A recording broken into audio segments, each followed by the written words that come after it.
Hello everyone, it's Noah again. Welcome to Intro to Ojibwe Culture. This video, it's cold Monday night, I'm making this. This video is going to be on the 7 grandfather teachings. Now, each of them, I'm just going to go through the list of the 7, and then I'm going to give an example for each of them. So to start off, we got honesty. Honesty is one of the big parts of the 7 grandfather teachings. Now, the 7 grandfather teachings aren't unique to Ojibwe culture. There are other indigenous groups who do utilize those teachings, but I'm going to explain them the way I've been taught from extended family and just learning at a chance I could about my culture. So, honesty.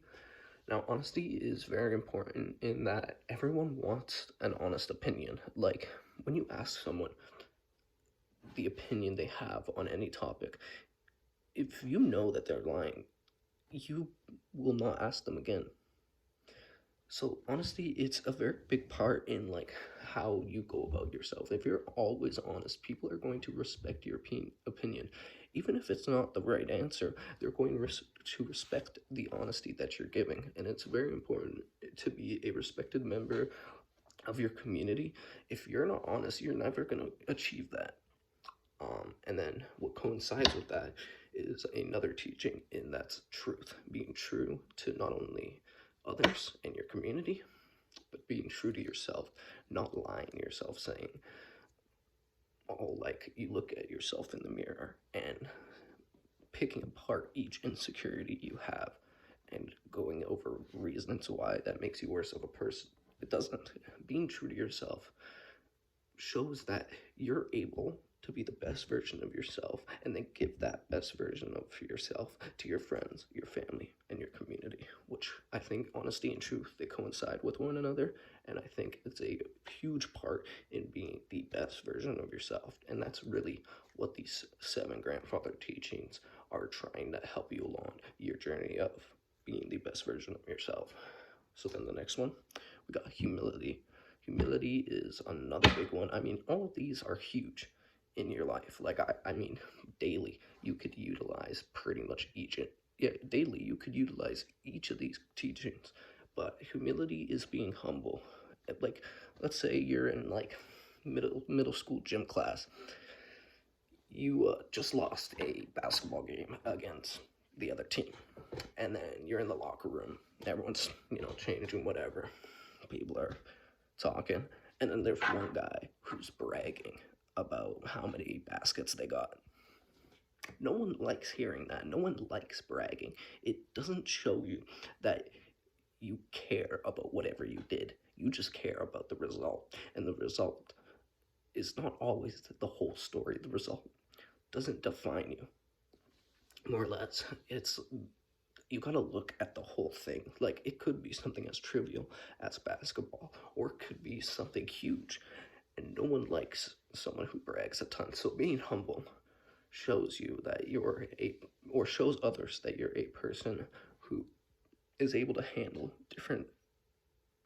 different ways of something good happening to you. If you're able to handle that and then not brag about it, it shows others that you're a good person. Yeah, humility is a big thing, and you could utilize that any day. Just being humble about what you have, being thankful that you have a roof over your head, being humble about that you have food at night, that the job that you have, you're not mistreated in, that your community is a good community who looks after one another. Being humble about that, it shows others that you care and you're empathetic towards whatever struggle they may be dealing with. And then the next one I'll be talking about is wisdom.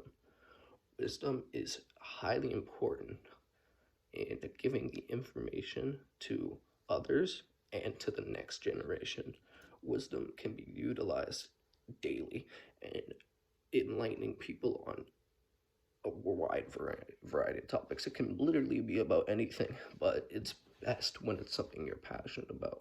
For example, what I'm doing right now, I'm utilizing the limited amount of knowledge I have to be able to give others an explanation and traditional teachings and stories about their culture for people who were in my position when I was younger. I wasn't raised with my culture, but I talked to extended family who were, and then I talked to other Ojibwe peoples, and then I did my own research on my own time, and then I'm utilizing this information to give others an opportunity to be able to learn about their culture. And it could be about something very trivial. It could be about you working at a grocery store and someone asks you the price of eggs, and then you tell them. You don't want to gatekeep knowledge. You want to give that knowledge to other people so that they can utilize it and then do whatever good that they're able to do with that knowledge. Sorry, I was out of breath there. So then the next teaching I'm going to talk about is love. Loving your people around you is highly, highly important. Giving love is the best thing you could give someone. Now, love is not only for others, but it's for yourself. And that coincides with truth as well. Being true to yourself and then looking at yourself, and despite whatever insecurities you may have, loving yourself. Because, as it's stated by many people, you can't love anyone until you love yourself. And when you love yourself, you're able to give that love to other people and then be the best version of yourself. Sorry. And then the next one I'm going to talk about is courage. Now, courage doesn't have to be, you don't have to be like a knight going against a dragon. It's not anything like that. It could be something as like having the courage to stand up for yourself or to stand up for what you know is right. Like if you hear someone saying something that is extremely arrogant and ignorant, having the courage to be able to stand up to them and say, no, you're wrong because of this, and this. I've done that in my life. At the workplace, I've had people say something extremely arrogant, so then I tell them why they're so wrong and why they shouldn't say that and why it's so hurtful. Having the courage to be able to do that, even if they're at a higher position than you, which in this case they weren't, they were actually under me. But despite that, it's important to have the courage you need to be able to stand up for yourself and others, because without that, then everyone would just be a pushover. People would get mistreated and no one would care. Having the courage to stand up is very important.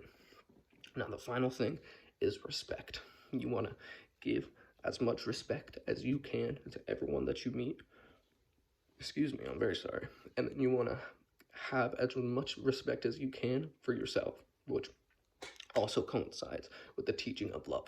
Now, you respect others, and then you also respect yourself. And when you respect people and use all the other teachings that I've explained in this video, you're able to be the best version of yourself. And all these teachings you can come back to and think about, and all these teachings help you along the journey of life to be the best version of yourself. That's really what it comes down to, is being the best version of yourself. I hope this has been informative and that you guys can utilize, all you people, can utilize these teachings to be able to be the best version of yourself. Thank you and have a great rest of your day, everyone.